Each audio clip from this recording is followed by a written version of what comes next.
Swastiastu, salam sejahtera bagi kita semua. Seperti yang kita ketahui, saat ini negara kita sedang mengalami wabah virus corona atau juga disebut dengan COVID-19. Tidak hanya di negara kita saja, tapi di berbagai belahan dunia sana juga mengalami hal yang serupa. Maka dari itu disebut dengan pandemi COVID-19. Sejak di Indonesia, karena terus ditemukan terjadinya kasus baru tentang virus corona, maka pemerintah mengeluarkan sistem PSBB. Apa sih itu PSBB? Dan dalam mata pelajaran PPKN saya, ada beberapa pertanyaan tentang PSBB. Jadi mari langsung saja kita membahas tentang PSBB. Pertanyaan yang pertama, apa sih yang dimaksud dengan PSBB?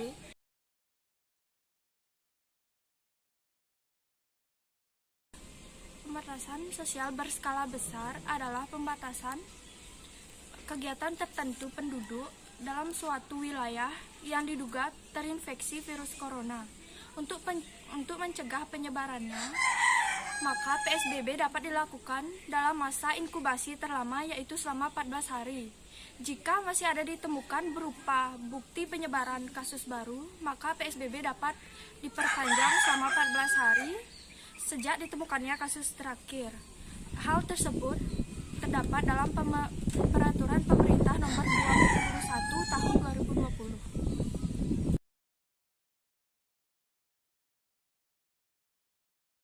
Soal nomor 2, siapa yang berhak mengajukan PSBB dan bagaimana syarat suatu daerah dapat mengajukan PSBB? Tentu saja orang yang berhak mengajukan PSBB adalah pemerintah daerah, seperti bupati, gubernur, wali kota, atau ketua gugus penanganan COVID-19. Dan syarat-syarat yang harus dipenuhi suatu daerah sudah tercantum dalam Peraturan Menteri Kesehatan Nomor 9 Tahun 2002 Bab 2 Pasal 2. Syarat yang pertama adalah jumlah kasus dan jumlah kematian akibat penyakit meningkat dan menyebar ke beberapa wilayah secara signifikan.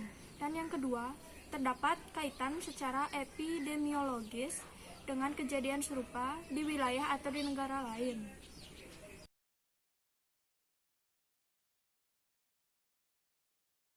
Soal nomor 3. Pada bab 3 pasal 13 Peraturan Menteri Kesehatan Nomor 9 Tahun 2002 diterangkan bahwa PSBB akan melakukan pembatasan kegiatan masyarakat seperti yang pertama, peliburan sekolah dan tempat bekerja, yang kedua, pembatasan kegiatan keagamaan, yang ketiga, pembatasan kegiatan di tempat atau fasilitas umum, yang keempat, pembatasan kegiatan sosial dan budaya, yang kelima, pembatasan moda transportasi.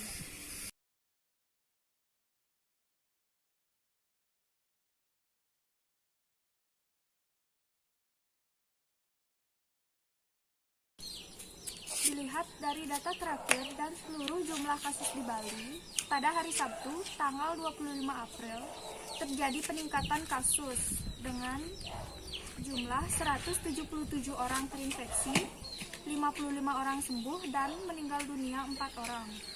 Saya setuju dengan